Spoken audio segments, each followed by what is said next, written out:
आज 21वे शतक आहे आणि साक्षरतेची दुनिया आहे. त्यासाठी त्या तरुणांसाठी आज माझी ही कविता की साक्षर आम्ही. तर 16व्या शतकामध्ये शिवबा जेव्हा अंधाराची लढाई लढून येतात, तर मग आज विज्ञानाच्या युगामध्ये माणसांच्या गर्दीमध्ये भुते कशी काय बरं दिसतात. तर तळहाताची रेषा बघून जर भविष्य आपलं घडते, तर बिना हाताबोटाची सुगरण सुंदर घरटे कशी काय बरं विणते. माझी अडाणी आई आजी तेव्हा सासरी आनंदात नांदायच्या आणि आज सुज्ञ साक्षर मुलामुलींना काय बरं गरज पडते कोर्टाची पायरी चढायची.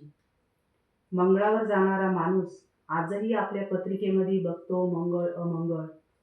का करतो आपण खिसे भरू भोंदूगिरींची, का करतो आपण चंगळ. कागदावरचे अक्षर वाचून झालो आम्ही साक्षर.